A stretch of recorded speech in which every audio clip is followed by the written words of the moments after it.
السلام عليكم ورحمة الله وبركاته. أهلا وسهلا فيكم في قناتي مذاقات جديدة.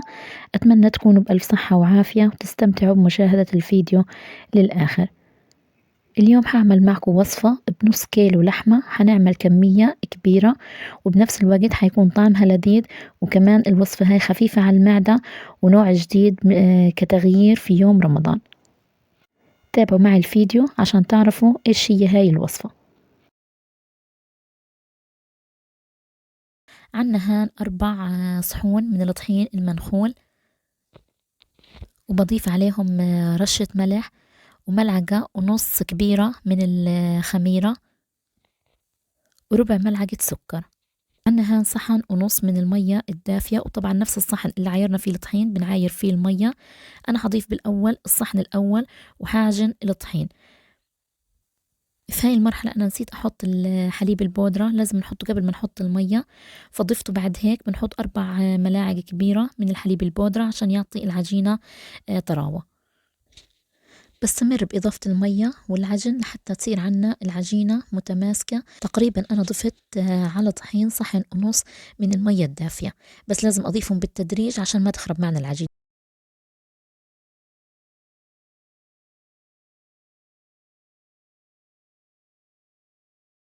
بعجنها تقريبا لمدة 10 دقايق، ما بدي أعجنها كتير لأن حنضيف عليها زيت، فحضيف عليها ربع صحن من الزيت النباتي، وبضيف الزيت بالتدريج وبستمر بعجن العجينة لحتى تتشرب عنا كل الزيت اللي موجود عنا، وتصير عنا العجينة بهذا الشكل، ما بتلزق بإيدينا ولا حتى بالجاط اللي كنا حاطين فيه العجينة. هيك بعرف إنه العجينة صارت عندي ممتازة. بغطيها وبغطيها بحرام، لو كان الجو عنا شتا بغطيها بأكثر من حرام، ولو كان صيف بغطيها بفوط المطبخ. عنا هان حبتين من البصل وحبتين من البندورة حجم متوسط، وعرق نعنع، وكم حبة ثوم، وقرن فلفل ممكن نستغني عنه لو كان عنا أطفال. بخلطهم كلهم خلط ناعم في كبة الطعام، ممكن نقطعهم تقطيع خشن حسب ما بتحبوا. عنا مقلة على نار متوسطة، بضيف الخليط اللي عملناه، بضيف عليه ربع ملعقة صغيرة من الكركم أو العصفر، وملعقة صغيرة من البهار المشكل، وملعقة وربع من الملح، ومعلقة صغيرة من دبس الرمان. بخلطهم مع بعض وبتركهم لمدة 5 دقايق.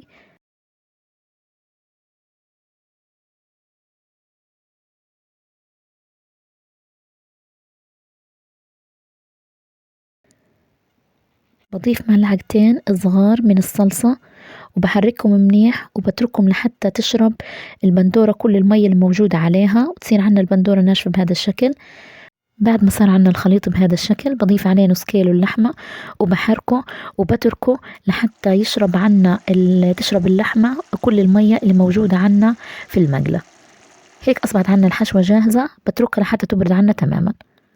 بعد ما خمرت عنا العجين بقطعها إلى قطع متوسطة دائرية بهذا الشكل، والحشوة كمان أصبحت عنا باردة، فباخد كل كورة من هاي الكور وبفردها على إيدي بهذا الشكل، وبضيف فيها ملعقة كبيرة من اللحمة وبسكرها بهاي الطريقة.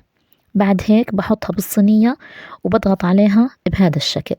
لازم يكون في عندي مسافات بين الحبة والتانية. بستمر بهاي الطريقة لحتى أعبي الصينية.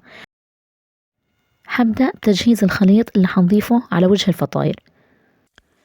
عنا هان فنجان مية دافية، وبضيف عليه ملعقة من الصلصة، ملعقة كبيرة، وبضيف عليه كمان ملعقة كبيرة من زيت الزيتون، وملعقة صغيرة من دبس الرمان، وبحركهم منيح مع بعض. هيك بكون عنا قوام الخليط. بترك العجين ترتاح لمدة 10 دقايق بعد ما شكلتها. بعد ما ارتاحت عنا 10 دقايق بضغط عليها بإيدي بهذا الشكل.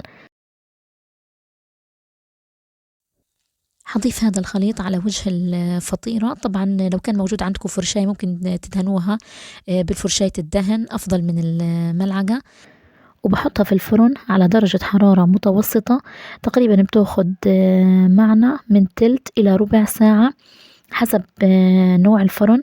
فأنا عشان أعرف إنه تحمر ولا لأ عندي، فبأشوفها الفطيرة من تحت، إذا كانت عنا من قاع الفطيرة محمرة يبقى عنا الفطيرة جاهزة.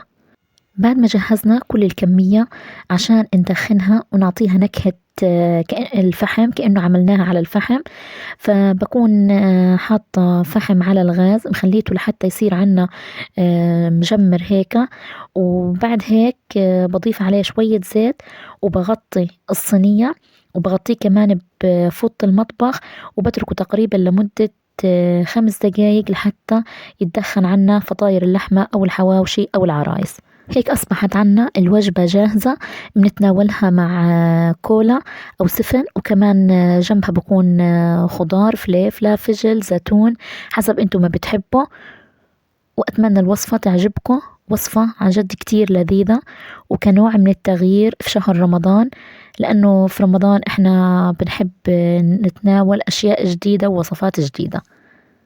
وكمان هاي الوصفة خفيفة على المعدة مش تقيلة وطعمها كتير لذيذ. أتمنى تعجبكم وصفة اليوم وتجربوها، وإلى اللقاء في فيديو جديد إن شاء الله.